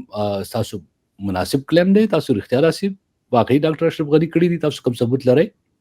زه چې دا ما په لا یو ډېر څه پیری ویل دي زه چې کابل ته ورسېدم په فروری کې دوکا 2012 کې نو ما فورا ټیکټ واغسته دغه کندهار چې زه بزم کندهار ته ځکه چې ما په ولسم د فروری په کندهار کې د اولنی پاسون لپاره اعلان کړو خو چې زه شپته شو سبا شو ما په د امنیت کسان راغلل ما ته چې ته څنګه راغلی خیر خو دې مرته خپل خبرو کې ما خو د خیر چې دا خو د بر کسان دي و دا کارت نشي کولی مې ولې و ځکه چې ته افغاني نه ته پاکستاني او ته وته نو خیر دی په سبا زما فلایټ دی درو پس ما ټیکټ راشو او د شپې 5 بجې راته بیا ټلیفون کوم غربار ته کسان ولای ته نشته ایرپورټ ته نشته بیا ما 2 میاشتې او نه ورځې په سرینا هوټل کې تیر کړې او هر ورځ ما پسې د استخباراتي کسان ته او ماته به اوسه او اخر کې راته دا وی اخر کې کله نه چې امر کې دماغي د مناخلو نو بیا د اشرف غني دا غیر رشتہ دار دی مې د اکبر هغه په خراغ او مات په جړا شو جنرال اکبر ما ته وی چې مونږ ډېر به غیرت خلک یو مستحس کوم نه شو خو خدای ته وګوره د هوټل نوزه وجنه په دې نه بیا هغه مال خپل ځګي غاړي راکړو او د ایرپورټ ته بوتل او د ایرپورټ نه واپس راغلی ټکر سے راسل وسه ارچیوال سے دې ځکه تاسو غواړم نظر واخلم چې پولیټیکل سټریټجیز یا سیاسي کم چې طریقې کار دی د اهداف تر لاسه کولو د پښتنو د لر او برکه په سلسله نه په لر کې هم ډیر پښتانه چې دغه په یقین لري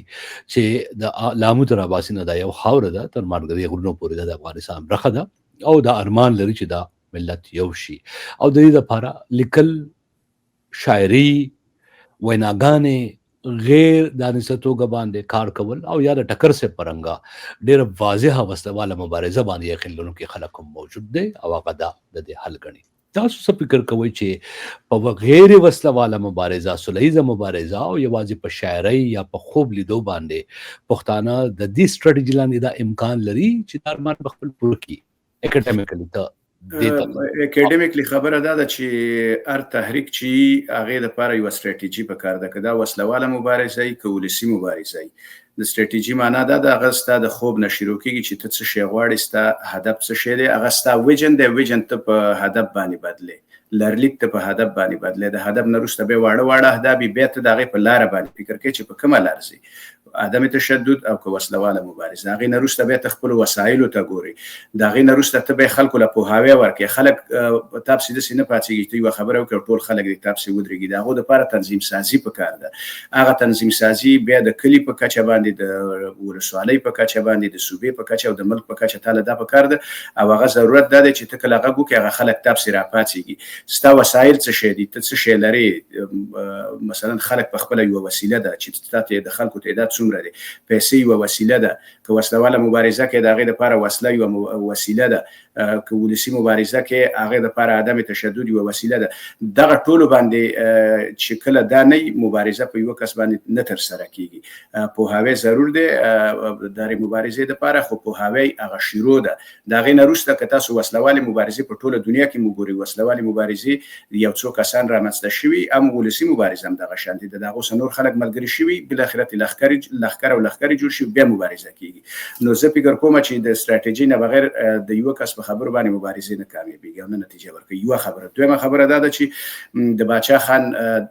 د افغانستان د تلو خبره چې ده، زه د دغه تاریخ نه نیم خبر چې باچا خان په 1921 نه 23 پورې تللی که نه دی تللی، خو باچا خان افغانستان ته تللی دی. زه د قندوز یم، زموږ مشرانو موږ ته دا قیسې کړي، باچا خان بدخشان ته تللی دی، زموږ کلي ته راغلی، کونړ ته تللی، ننګرهار ته تللی دی.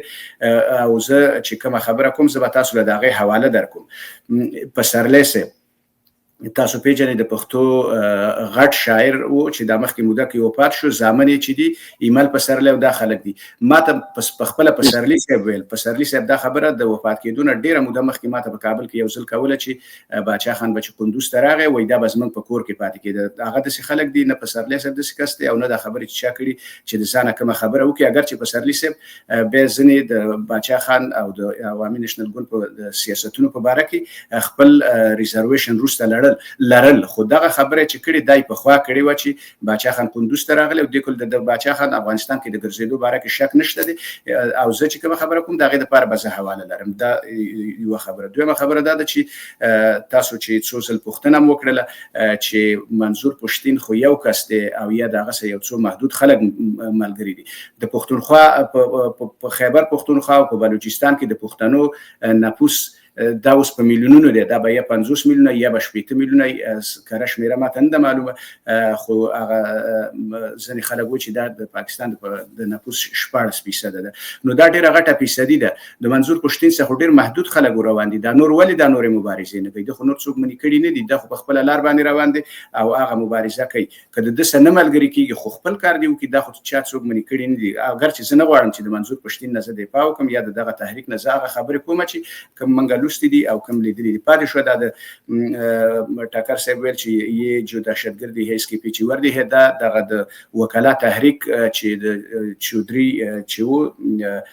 د هغه په وخت کې مشرف چې دا درې هغه وخت کې دا تحریک رامنځته شو، د هغه په وخت کې دا ناره پورته شوې. دا صحیح ده که پورته شوې د هغه په دې نه زه نه یم خبر چې هغه وخت کې پورته شوې که نه، خو که تاسو ووایئ چې هغه وخت کې پورته شوې دا صحیح ده، هغه وخت کې پورته شوې. خو د وزیرستان په کوڅو کې، د باجوړ په کوڅو کې او د بدیر په کوڅو کې هم دغه کس دا قصه پورته کړله. دا غږ دې سړي راپورته کړه، ده ته دا پلیټفورم برابر کړه. اول ته په دغه کوڅو کې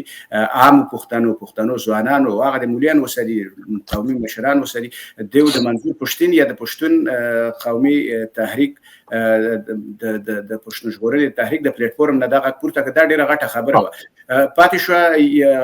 غلطي چې وشوه، غلطي دا وشوله چې دا تاسو اوس هم دغه پوښتنه چې کوئ د هغې سره تړلې یوه خبره ده. د پښتنو کوز طرف ته غټه غلطي هم دا ده چې مثلا په یو چا باندې اعتراض کول او دا صحیح دی، اعتراض هر سړی حق لري، دا در چا ولسواکه نظر دی، هر سړی اعتراض کولی شي. خو د اعتراض معنا دا نه ده چې مثلا موږ ویو چې منظور پښتين یا خود پښتون تحفظ مومنت چې دا ناسم دي نو زه ټول ورځ د تناستم چې په د باندې زه اعتراض وکم او د ازمنګ استاسي د غزنی ملتپال غوندونو هم په دې باندې اعتراض وکړ ټول انرژي په دې مصرف شول چې د منظور پښتين او د یو بل سره جنجالونه وکي او په یو باندې بل باندې اعتراضونه وکي غټه غلطي دا وشو چې سیاست باید تعریف کو یو پارلماني سیاست یو تحریک دی تحریک چې دا یو لړمحاله قصه ده په شارټ ټرم کې یا میډیم ټرم کې به ختميږي یو پارټي ده عوامي نېشنل ګوند او د محمود خان چکزي ګوند چې دا ګوندونه دي دیو پکې د دې چې دغه تحریک ملاتړ وکړي دیو په هغه باندې انتقاد وکړي او ډېر سخت اوانه مو په ټاکنو کې تاسو وکتل اگر چې ټاکنې نور د علم لري الته کې لاس وهنه کیږي مداخله ده د پوز د نور د طرفه خو یو فکټر پکې دا مو چې دی دغه ځوانان د ځان نفرادي نو زما اماغه ستاسو مخ کې پښتنه وکړه تر ډیره حد پورې به زما لیدونکي اوریدونکي ساسو په دلایلو باندې زه فکر کوم په جواب پوه شوي وي ساسو ژبه چې هر څنګه ده خو پیغام پکې زه فکر کوم موجود دی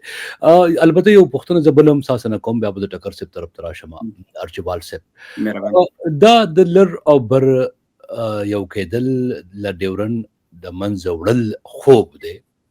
حقيقي دی ژوند دی او لډیر وخراسه موجود دی ما وختي مول چې په شاعرۍ کې په تقریرونو کې په ویناګانو کې او په ځړونو کې د دې اظهار کیږي خو کوم عملی تصور کلا کوم تحریک او کوم قومي مشر دې ته د ورکولو کوشش کړي دي په عملی بڼه باندې دا کوم ایویډنس ثبوت شته دی دا کوم پلان چرتا ستاسو نظر د یو محقق په توګه تیر شوی دی ارچوال صاحب ګوره د سیده چې یو خبره به د لپاره چې تاسو کوس طرف ته او بر طرف ته لیدونکو او اوریدونکو لري دغه یو ټکی به زلک سم کوم کوس طرف ته صحیح د پاس طرف ته چې خلک په پوه شي لکه تاسو چې دا خوب وي دا غلطه خبره نه خو کوس طرف ته به ارمان به وي چې کوس ته بر طرف ته د خلکو یو ارمان دی دا غواړي چې دا کار وشي او ځکه چې دا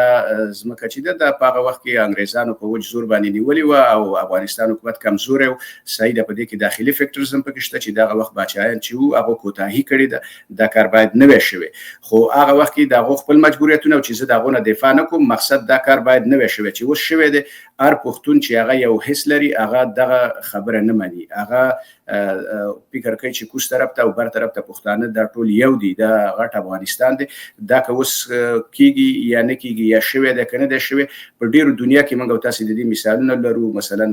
برلین دیوال تاسو ګورئ برلین دیوال دوړه د جرمني دوه برخې دی یو بل نه جدا کړی خلک را پاتې د غیر منځ ویوړل زه فکر کوم د باره کې هڅې شوې دي په بیلابیل وختونو کې هڅې شوې د دې باوجود چې په جمهوریت کې به مشکلات خو هڅه په څه معنی هڅه یوازې دې ته نه وي چې تر پاتېږي او سړی مړ که هڅه دې ته وي چې ته په خلکو کې یو سمبولیک کارونه وکړي مثلا د سمبولیک معنا دا ده چې منظور پښتين الته ستونزې مشکلات پر اتل اشرف غني ټویټ کاوه خدا معنی هم دغه دا یو سمبولیک کار دی یا مثلا الته تاسو وګورئ د افغانستان په پارلمان کې خلکو د منظور پښتين سره د همغږۍ په خاطر باندې د یووالي په خاطر باندې غوښولې په سر کولې ولې ارچوال څه ولې کولې دا په دې خاطر باندې چې خلکو ته وخی چې دغه خلک زمون خلک دي منګ او ته یو خلک دغه شان خبره به د مشال ټکر سه بولی سمونه غنل کېده چې د یو عملی کار کول ته پاپا زه خو دې نه نیم خبر چې مشال ټکر سه چې د اشرف غني ډاکټر صاحب اشرف غني د افغانستان نه راځي دا ول ځل د خبره ما واوریدله نو د دې باره کې ماته معلومات نشته دي خو که تاسو اشرف غني وګورئ اشرف غني د افغانستان په هغه وخت کې ولسمشر او سیاسي اختلاف او هغه مسایل په خپل ځای ولسمشر یو خبره کول یو ټویټ کول دا د عادي خلکو د ټویټ سره ډیر فرق لري نو زه چې کوم ټویټ یادوم هغه اشرف غني کاو نو د افغانستان بیلابیل حکومتونو د باره کې خپل نظر ویل دا ویل دي ګوره د ملکونو په اړیکو کې جسچر یا اشاره چې څه ته وي هغه اشاره چې دي هغه کافی ده هغه میسج ورکوي هغه پیغام ورکوي افغانستان په ارک فورم باندې د پښتونخوا د لپاره هغه غوچت کړي دی ویل دي د شلزل نه ډیر ویل دي هغه رهبرانو چې په پیښور کې غټ شوی دي چې پاکستان استابلیشمنت هغه پیدا کړي اول ته په پیښور کې وو یا ته کسان چې دی هغه دا ویل دي چې د ډیورن مسله باید د یو څوک فیصله کړي معنی خلک باید د فیصله کړي دا سیاسيون یا د حکومت د نشي فیصله کولای تاسو وګورئ په نول د نجیب د حکومت د سقوط نه وروسته افغانستان کې یو حکومت جوړ شو هغه حکومت دوه میاشتې لپاره حضرت مجددي پریزیدنت او به ربانی دا دوړه په پیښور کې د حکومت په پندای کې جوړ شوی د 2 میاشتو لپاره هغه د 4 یا 6 میاشتو لپاره دا بل خو دې هم ډیورن لاین ونه مانه د هغه خلک چې دا الته غټ شوی او هغه ټریننګ کړو او دا هغه زنه د افغانستان په خلاف یا د روسانو په خلاف جنگ کړو خو دیو بیا هم دغه ونه مانه د دې نه فکر کوم هم دې ته دغه وای دې ته جسچرز وای او د ډیپلوماسي کې دا یو میسج ورکړي سمد ټکر صاحب اوس تاسو یو بل پښتنه کومه تاسو که غواړئ د ارچوال څخه په کومه خبره کې خپل سپیناوي یا جواب وای نو تاسو ته اجازه شته خو زه به یو پښتنه البته تاسو نو کومه بیا به تاسو ته وګورئ سو تاسو سره به یو سو سوالونه متواتر زه کوم اوس په پښتونخوا کې څنګه تاسو وختي اشاره کړې و په خپل او ما په خپل هم د پښتون قومي وحدت د حضرت خدای بخلی افضل خان لالا کبیر ستوري سے په هغه غونډو کې کسه هم زما عمر ډیر کم خو ما شرکت کوو چې د په خبر پر اشتراحال کې په پریس کلب کې او په یو شمېر نورو سیمو کې لکه کراچي او کوټه کې کولې او دا ارمان لره کم ته چې ما وختي خوب ویلو زبرداسي هم ارچوال صاحب ثانک یو فور کریکشن او هیلپ می اوټ ځکه چې کله کله مس کمیونیکیشن چې دی یا پیغام چې کله نرسي نو هغه دراصل د مس کمیونیکیشن د لاسه وی مطلب نور یو وی خو بهر هر څه شکریا ادا کوم نو ټکر صاحب ما مطلب دا دی چې هغه وخت کې ما پښتانه خاص کر و سلیم صافی سے هغه وخت ما ته یاد چې را پاس دلې وو په پیښور پریس کلب کې دا جامع چتور اغوستې وی د ملیشي زلاندې ناسم امیر حمزه امر وسب ژوند دی ډېر خلک داغه گواه دي چې دا جوړې داسې وګړول چې عبدالله خان لاله خدای رسول ته موږ ګورې دا موږ د چا سره تاسو یو ځای کوي هغه عمر له ټوپک او موږ عمر له قلم استعمال کړی دی او زموږ یو ځای ژوند څنګه تیرې دی شي دا سي نور پښتانه هم د په ځانګړې توګه په 13 کالو کې چې هغه اوس افغانیت د کرکې د سمبل په توګه یو بل ته وایي پیغور په توګه یو بل ته وایي پښتنو کې پخوا کله دا ټکي چانه ویل چې افغانان نم کرام دي یا افغانان دی وزي یعنی دونه کرکه سیوا شو د پاکستانیت هغه تصور چې د سیوا شو عام شو دغه پښتانه دغه کل دغه تصور لرونکي خلک به تاسو څنګه قانع کوي چې تاسو افغانان او د اموتر اواسین یو وطن دی او درس پښتون تر کندهار تر اټکا سره یو د نن پکار پټ وشکار او دا خبره بس هغه ته څنګه خای څنګه امکانات د دې تاسو سره لري څه پلان لري څه سټریټجیز لري گو اهډ ټکر سره ګوره ګرانا خبره داسې ده چې پښتو یو متل دی بلکې متل نه دی د حضرت علی رضی الله تعالی عنہ یو قول دی چې خپل مپردي کوه بیا پردي خپلې زمونږ د پلار نیکه وطن افغانستان دی مونږه اتیا کاله د لوی افغانستان برخه پاتې شوي پیښور د افغانستان سرمایي دارالخلافه پاتې شوې ده خو چې څنګه ما مخکې خبره وکړله چې په مونږ باندې د بر د طرف نه د تل د پاره معاملې شوي دي که هغه د ډیورنډ کرښه وه که هغه د افغانستان بیا وروسته خبره که هر طریقه باندې مونږ باندې معاملې شوي اوس دا ستره ستونزه ده خو پاکستان کې پښتانه دی به تل دغه غلاماني ځکه چې زمونږ په پاکستان کې شمیر دومره دی چې مونږ به چې کله وایي چې موږ په پاکستان کې دننه د پاکستان د قانون د لاندې د پښتنو خبره کوو ومنه چې دا موږ ومنله چې موږ د پنجاب غلامي منو چې موږ د غلامان ځکه چې هغوی زمانه سیوا دي خو چې زه لر او بر یو ځای کېدو خبره کوم زه چې د کوم ځای نه لګیم نو ما ته پته ده او چې د چا سره په کوزه پښتونخوا کې زما رابطې دي هغه هم ما ته پته ده خو زه هغه کسان په دې وجه ځم لکه زه ګوره په ټول افغانستان کې په نړۍ کې زه د ورځې کسان ټاکم په زرګونو کسان ما ټاکلي او د هغوی ډیټایلز ما سره موجود دي خو د کوزې پښتونخوا کسان زه نه ښیم ځکه چې بیا هلته پاکستاني کسان هغه زه ښیم چې دا د کسان د ګام غړي شو دا هغه سټریټجي ده چې د دې لپاره خلک لګوي د مستقبل لپاره له عمل تیاری ځکه چې وایي پرونی هلې ځلې هغه نننی تاریخ دی او نننی هلې ځلې هغه سباني تاریخ که زه د پرون نه یم خبر نو زه نن د سبا لپاره پروګرامونه نشم جوړولی ما ته ځینې کسان خبره کوي ټکر څه تاسو خبره پوره کوي خو ما ته یاد دي چې تاسې دلته کې زمونږ په خواست باندې زما بلنه منلې وه او ما ته هغه پوښتنه اوس هم یاده ده په کوم هوټل کې په فالسر کې چې مونږ دا پوښتنه تاسو نه هغه وخت ما کړې وه تاسو هغه وخت هم دا ویلي وو 9 کاله مخکې چې تاسې پلانز لرئ او منصوبه لرئ خو په 9 کاله کې 9 کاله بعد هم هغه خبره مو وکړله ټکر صاحب زما نیکسټ ګام یا قدم چې دی هغه باندې اوس پورې موږ پوه نشو. زه غواړم په هغې مو هم پوه کړئ. او زما اصلي پوښتنه دا وه ټکر صاحب چې په پښتونخوا کې چې کوم پښتانه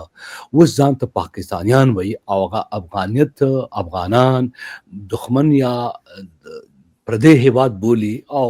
ورسره ژوند تېرول نه غواړي، هغه قانع کول به ستاسو لپاره څومره غټ چیلنج وي؟ ګوره ګرانه یو خو تاسو په منځ کې دا فرق چې دی دا وبخښئ ما درته خبره کوم. یو خو تاسو خبره وکړئ چې 9 کاله مخکې ما دا خبره کړې ده. ما چې دا کله دا پروګرام شروع کړی ما دا دین 9 کاله ډیره مخکې کړی ده چې زه لوی افغانستان غواړم. بله خبره دا ده چې په پاکستان کې په رسنیو کې 19,000 د پاکستان آیسای جلی دغه تیار کړي دي اکاونټونه او فیسبوک باندې په ټویټر اکاونټونه 19,000 د اکاونټونه تیار کړي دي او په هغې باندې دغه د پاکستان دا کسان چې کوم دي دا کوم چې د چا پلاران چې په بیوروکراسي کې دي، د چا پلاران چې په آرمي کې دي، د چا پلاران چې په پولیسو کې دي، چې مشران هغه کسانو بچي هغوی له پیسې ورکوي، هغې ورته کېنولي او د یو نه افغان جوړ کړي او د بل نه د کوټې پښتونخوا پښتون جوړ کړي او لګیا دي یو بل تکزل کوي. د 19,000 نه ونیسه تر 1,000 روپو پورې تنخوا د میاشتې اخلي. وده کتل همدغه زما خبره لرالي نو موږ به په دغه خبرو باندې ته ګورې نه په رسنیو کې ما ته د خلک د دنیا کنځلو کې زه چاله جواب نه ورکوم. تا ته مې ویلي دي چې چاله جواب مه ورکوه ځکه چې ما ته پته چې دا هغه پښتانه دي چې کوم اصلي پښتانه دي د پښتني مو شدي روزلي دي. دا د پاکستان تیار کړي خلک دي چې هغوی له پیسې ورکوي او هغوی دا کنځلې کوي دا خبره کوي. ګوره ما درته خبره وکړه چې ما کله د جنګ اعلان کړو ما ته د کوزې پښتونخوا د درې دیني مدرسو نه ما کابل ته کسان را لېږلي کابل ته چې ټکر صاحب دونه کسان د لږو چې تا په تصور نه کړي. خبره داسې ده چې دا ما خو چې زه ډېر وړوکی انسان یم، زه هېڅ شی نه یم، خو زما په سر باندې د پاکستان د فوج ویان بین المللي دغه ته دا و چې بشر خان ټکر د کاناډا پېښور ته کابل ته سله راغلی. ولې زه څوک د خلکو مسره خو بقول د خلکو مسره هېڅوک بس یو کس نشه ما هېڅ لاسته راوړنه هم نه ده کړې. خو زه یو خبره کوم خدای پاک وایي چې ته خبره کوه صحیح خبره کوه تا ته وختي ته ور تا ته ستا خاندان ستا ملګرو ته تکلیف وي خو وخت به راشي چې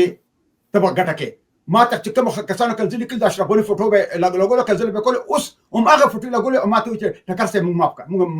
موږ نه غلطي شوې ده. زه هم وروره نه ده خبره چې کنځلې کړي او نه ګیله شته چې ته په کنځلو خوشحاله دي هم د خدای خوشحاله لرو که اوس پرې نه خوشحاله هم د خدای خوشحاله لرو. ما ته په دې خپله مبارزه کې یو کس داسې خولی شي چې ما ته چا کنځل کړي ما هغه جواب ورکړي ځکه چې زه پوهېږم که چا که هغه اصلي افغان یو ما ته کنځل کړي زه په دې پوهېږم چې هغه نه خبره او که هغه په دې خبره باندې پوه شي چې زموږ اصلي ستونزه څه ده زموږ اصلي ستونزه دا ده چې د لر او بر یو ځای کېدل. دغه خبره د دې لپاره ګوره د لر او بر یو ځای کېدو کې ټکر صاحب د لر او بر یو ځای کېدو کې تاسې داسې اوسني عصر کې درته یادوم داسې فکر کوئ چې کوم مشران موجود دي چې هغه د دې لپاره عملي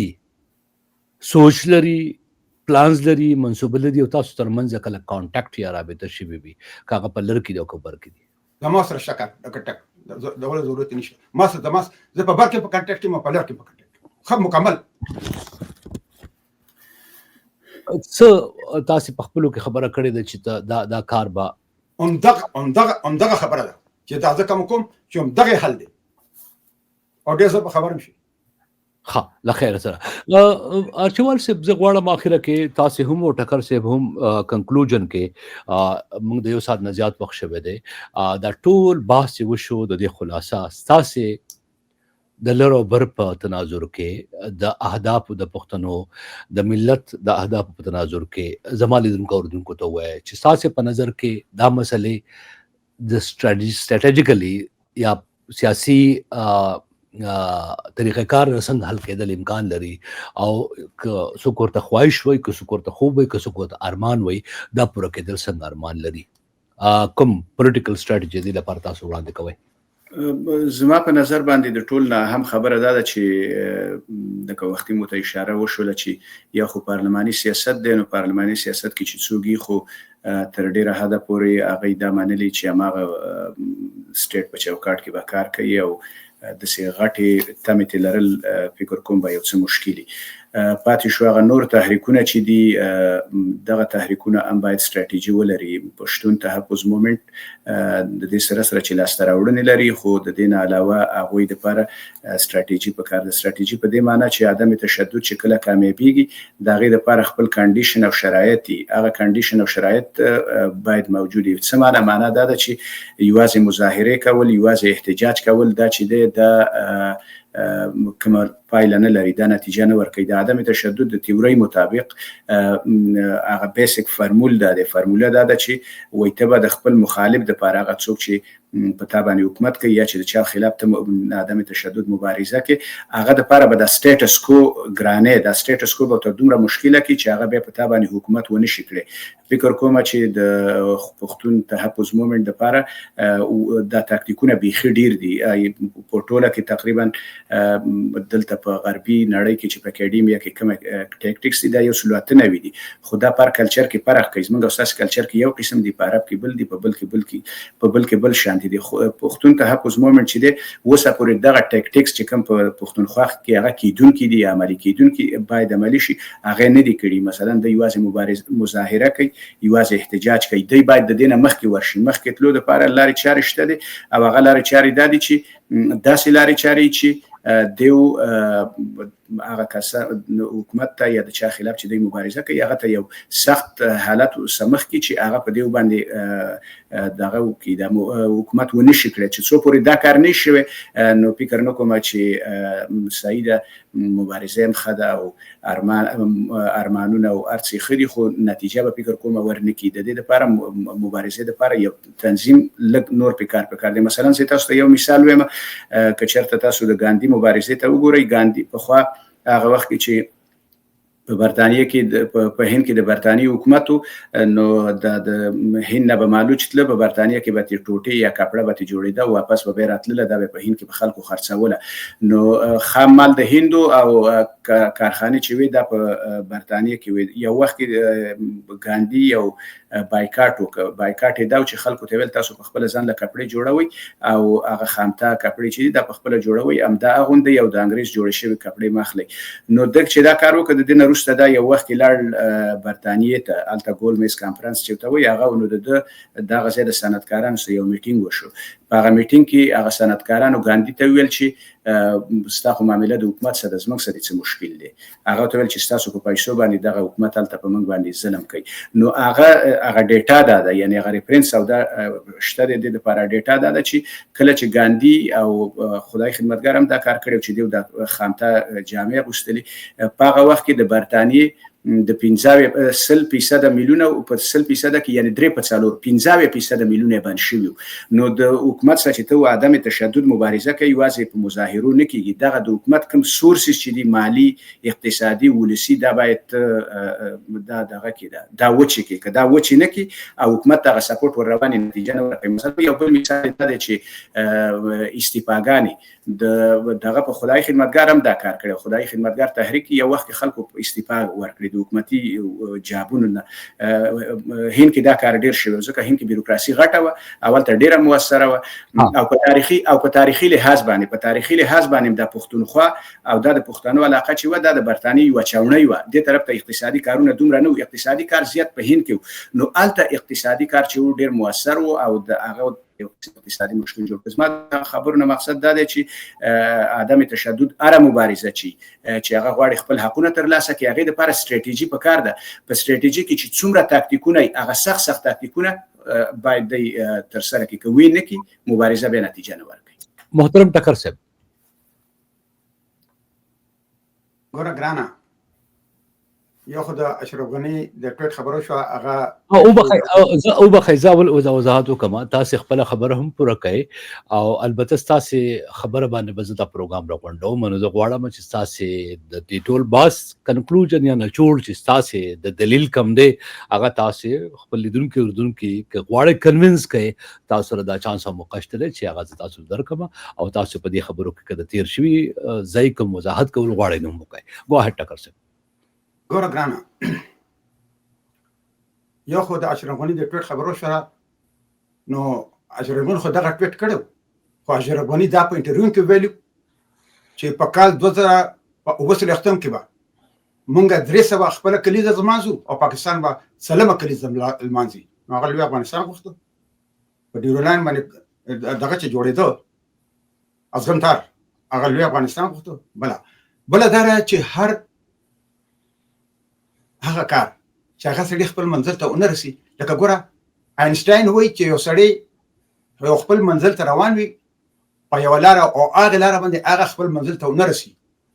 او بیا هم دې په هغه لاره ځي، نو د هغه نه بل بیوقوف انسان نشته. ګوره ګرانه چې کله مونږ د اصلاحاتو یا انقلاب یا د وطن د ازادۍ خبره کوو،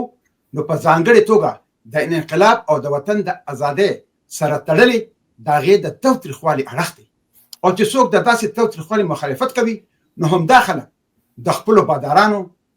په وینا په حقیقت کې په یو یا په بل شکل کې د انقلاب او یا د وطن د ازادۍ قصداً مخه نیسي. بنیادي صاحب په ننني وخت کې عدم تشدد بس له لاسه ورکړی دی. په تېرو 20 کلونو کې په ټوله نړۍ کې د ظلم او استحصال په وړاندې ډېر ټولنیز غورځنګونه او بغاوتونه راپورته شوي دي او د دې جنبشونو دننه خلک په دې نتیجه رسېدلی دي چې عدم تشدد نور کار نه کوي او د عدم تشدد د بریا او تاریخ جعلي شوی دی. خلک په دې پوهېدلي دي بنیادي صاحب چې عدم تشدد په ټولنه کې د انقلابي بدلون د ترلاسه کولو، د ظلم او استحصال ریښو ته د رسېدو او د هغې کسانو د راپرځولو لپاره هیڅ چانس نه لري چې کوم کسان په قدرت کې وي. په غوره توګه عدم تشدد دا کولی شي چې په قدرت کې کسان دې ته اړ باسي چې خپل نقابونه بدل کړي او د هغه وخت لپاره یو سیاسي ګوند ته اختیار وسپاري او بیا سیاسي اشرافیه د ولس استحصال پیل کړي. خو د دولت واک او اختیار په غیر مستقیم ډول بیا هم د هغې مخکنو ادارو په لاس کې وي او چې کله هم هغوی وغواړي نو د دې سیاسي ګوندونو دولت له منځه نه یوسي. خو که موږ د سړې جګړې له پای ته په ژور نظر باندې وګورو، نو د تېرو 2 لسیزو لویو بغاوتونو په ژور نظر سره دا خبره موږ ته ښکاره کېږي چې عدم تشدد یوازې هغه وخت دا کازمیټک بدلون اغېزمن کولی شي چې چېرته دا دولت د سیاسي اشرافو د یوې پراخې برخې ملاتړ ولري چې دا معمولا رسنۍ، شتمنۍ او لږ تر لږه د عهدو یوه برخه وي. ځکه چې عدم تشدد هېڅکله هم د دولت د بشپړ ځواک پر وړاندې مقاومت نه دی کړی. عدم تشدد د یو غورځنګ د وژلو لپاره تر ټولو ډاډمنه لاره ښکاري، لکه څنګه چې عدم تشدد په 2009 کال کې په اسپانیا کې د زده کوونکو د غورځنګ د سقوط لامل شوی. بله خبره زه دا کوم ګرانه خبره پوره کړئ ټکر صاحب. په تاریخي ډول عدم تشدد هېڅکله هم په کلکه د اردو، پولیسو یا نورو ادارو پر ضد لوی بغاوت نه دی رامنځته کړی. د عدم تشدد ملاتړو ډېری وختونه د بد لاریون کوونکو په پېژندلو کې د پولیسو سره مرسته کړې ده او هغوی پرې بندیان کړي دي. ډلهییزې تجربې د عدم تشدد ملاتړي په مکرر ډول ثابت کړي دي او د غلط ثابت کړي دي چې دوی د دولت د اشرافو په لور مخ اړولی دی او د تل دپاره له سیستم ملاتړ ترلاسه کړی دی. لکه څنګه چې اوس دا ځینې کسان چې څنګه وایي چې موږ د پاکستان د قانون د لاندې او د عدم تشدد په لاره د پښتنو حق غواړو، نو همدغسې دا کسان د پاکستان د سیستم په غیر مستقیم ډول برخه ده. نو عدم تشدد په نړیواله کچه بالکل ناکام شوی دی. دا د حکومتونو، سیاسي ګوندونو، پولیسو او غیر دولتي سازمانونو لپاره یو ډېر ښه ملګری دی په داسې حال کې چې عدم تشدد د ازادۍ، وقار او فلاح لپاره د مبارزینو پر ضد یو ناولي کردار ادا کړی دی او د عدم تشدد ملاتړ کوونکو لویه برخه د رسنو، دولت یا د پیسو لپاره د هر ډول رټل شوي شرمناکو چلونو، تاکتیکونو، لاسوهنې یا حتی د تاوتریخوالي بڼه هم کارولې ده. د عدم تشدد د سټرکچرل وایلنس یعنې جوړښتي تاوتریخوالي یا د دولت تاوتریخوالي دا د عدم تشدد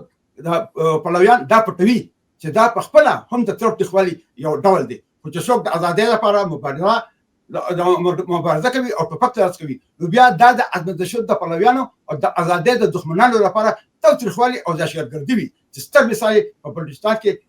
بلوچ لیبریشن آرمي BL ده. سمه ده. محترم مشال ټکر صاحب یو ساینسدان نوم واغستو آینسټاین او مثال ورکنه ماته داسې ښکاري چې د کنده چې په لاره کې وي دا غلط شی دی چې په دې باندې بیا سړی لاړ شي. خو د آینسټاین نوم چونکې دی واغوستو، نو ما ته د آینسټاین تیوري چې دا ګریویټیشنل فورس چې دی، یعنی قوت جاذب چې دی، دا د پښتنو شاید کنده وي، یعنی بیا کندې له ځان په خپله رسوي. دا کندې ځان ته راکاږي. دا ګریویټیشنل فورس دی، دا کنده د پښتنو شاید بدقسمته نه. بهرحال بندوبست کائنات معنی دا چې خوشحال خان خټک وایي بندوبست کائنات شي په خبرو جس لسلو صدقه چې سل تر زرو. د دې پروګرام نوم ځکه ما دا خوښ کړی دی. او په جمهوري ټولنو کې د یو بل سره د نظر سختترین اختلاف باوجود هم یو بل ته احترام ښودل کېږي. او زما کوشش هم دا دی چې د دې نظریاتو دوه مختلف عقیده لرونکي شخصیتونه یو ځای کینی او یو بل ته غوږ ونیسي او په یو مهذبه لهجه کې یو بل ته خبره واوري، رد کې خپل دلیل ووایي. که دا پروګرام تاسو ګورئ همدغه شان دی چې دوه مختلف شخصیتونه، مختلف نظریات لرونکي شخصیتونه په یو موضوع باندې جدا جدا نظریات یو بل ته ویلی شي، یو بل اورېدی شي، یو بل ته غوږ نیوی شي په سړه سینه. د عمر، د علم او د فاصلې باوجود هم داسې کېدی شي. نو د امکان ګویا موجود دی، د زغم امکان موجود دی، د حوصلې امکان موجود دی. یو ټکر صاحب وایي وایلنس، او محترم ارچیوال صاحب وایي چې یو اکیډمیک ریسرچر دی، هغه وایي چې نه، د وایلنس نه علاوه نان وایلنس هم یو کامیاب سټراټیجي ده د پولیټیکل اچیومنټس لپاره، یا د سیاسي اهدافو، ملي اهدافو ترلاسه کولو لپاره، یا د تاریخي اهدافو کې د کامیابۍ ترلاسه کولو لپاره. او د هغې اګزامپلز هم شته دی. تاسو هم که غواړئ په دې پروګرام کې کم نیمګړتیاوې محسوس کړي وي، ما ته ووایئ. راتلونکي په دې موضوع باندې زه دا مېلمانه دواړه، یا که تاسو په نظر کې نور کوم په دې موضوع باندې پوه لرونکي مفکرین وي، هغو ته خواست کولی شم، بلنه ورکولی شم. دغه شان نور موضوعات هم که بندوبست کائنات لاندې بحث کول غواړي، ما ته ایمیل کولی شئ، کمنټ کې راته لیکلی شئ، او تجویز راته که هغه ملګري زما نمبر لیږي را لیږلی شئ. زه د دې پروګرام اختتام به په دې جمله وکړم چې خبرې باید وشي او ازادي وشي او ډېرې وشي. په خبرو پابندي نه ده پکار، په مکالمه پابندي نه ده پکار، په نیوکه پابندي نه ده پکار، او په پوښتنه او په سوال کولو پابندي نه ده پکار. دې سره مسلې حل کېږي. خو که دا ټولې خبرې په زړه کې وساتل شي، دې سره مسله زه فکر کوم نه حل کېږي. محترم ارچیوال صاحب، محترم ټکر صاحب، زه ستاسو دواړو ډېره شکریا ادا کوم چې زما پروګرام ته مو وخت هم راکړه او زما پوښتنې مو واورېدې هم، او خپل قیمتي وخت زما د لیدونکو اورېدونکو لپاره وزګار وکړو. ستاسو دواړو د زړه له شکریا ادا کوم. ډېره مننه. پاک الله دې خوشحاله لره قدردانه. مننه بونیر صاحب، خیر اوسئ.